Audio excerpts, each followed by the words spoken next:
Magandang gabi po. Sinasabi na nga ba si Manny Pacquiao talaga ang panalo at hindi si Timothy Bradley Jr. sa huli nilang bakbakan.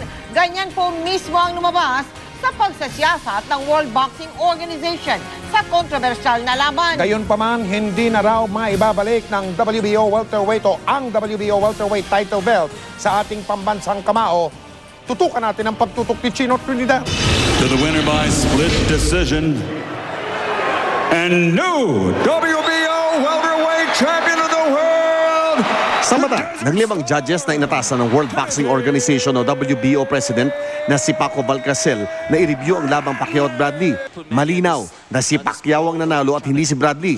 Sa muling pagsilip ng laban na naayon sa procedures ng Championship Committee ng WBO, ang score ng 5 independent judges ay 118-110, 117-111, 117-111, 116-112 at 115-113, lahat pabor ng 8th Division World Champion.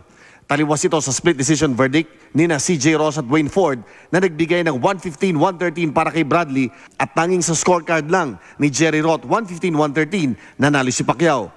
Dahil dito, ang tanong ng marami, mababaliktad ba ang kontrobersyal na desisyon noong nakarang Hunyo 9 sa Las Vegas? Ayon sa presidente ng WBO, wala sa kanilang kapangyarihan na mag-overturn ng desisyon. Ang tanging pwedeng gawin ng World Boxing Body na nangasiwa sa kontrobersyal na World Welterweight Championship ay ang ipag-utos ng isang rematch sa pagitan ni Pacquiao at Bradley. Nakapaloob sa fight contract ni Pacquiao at Bradley ang rematch clause na maaaring option na kunin ang magkabilang kampo sa Nobyembre. Ngunit, yan ay kung papayag at interesado pa bang labanan ng pambansang kamao ang Desert Storm.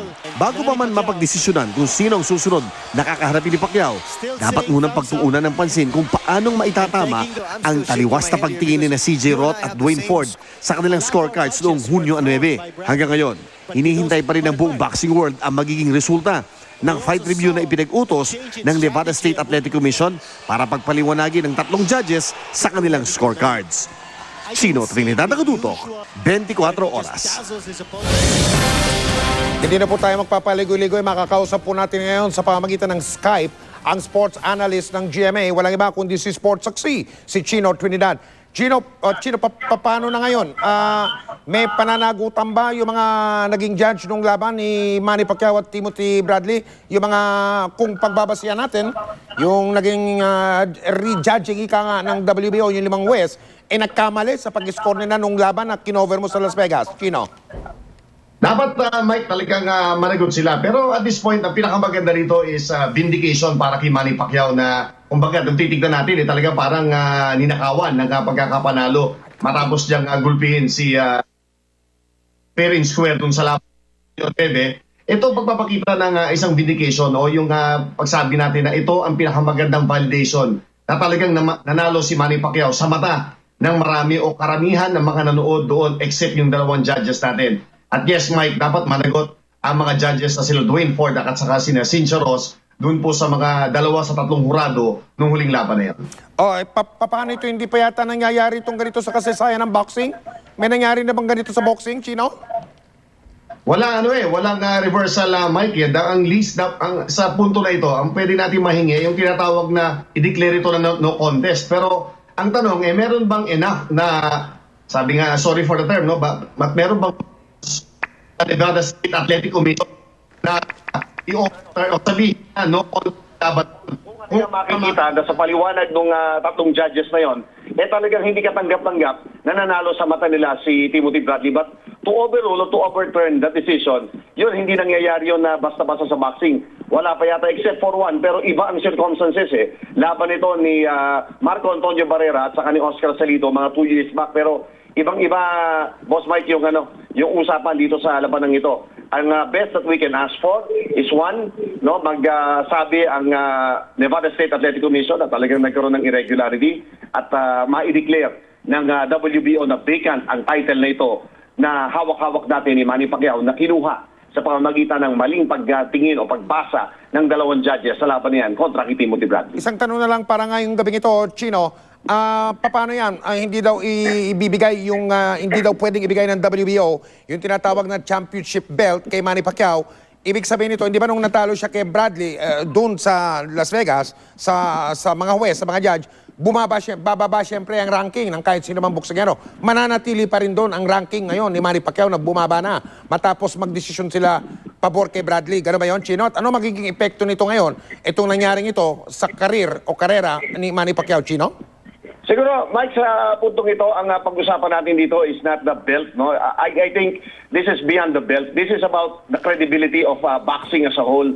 Na itong pagpapakita nito at ang atensyon na nakakalap nitong si Manny Pacquiao sa kanyang paniwala ay 55th victory ay beyond just the crown. No? Yung world title belt, minsan ang tawag nga natin yan, ceremonial na lang yan eh. Pero dito pagpapatunay na hindi papayag ang mga boxing fans, lalo yung mga passionate about it, natanggapin na lang ang desisyon ng mga judges, lalo na kung obvious na talagang taliwas sa napanood ng buong mundo ang kanilang nirender na desisyon. So, this, Mike, beyond, bago ko sagutin, bago natin lagyan kung saan mapupunta si Manny Pacquiao, will he be declared the champion? Will he be declared the mandatory challenger? O di-declare ba siya na number 1, number 2 challenger? Hindi po yun ang usapan dito.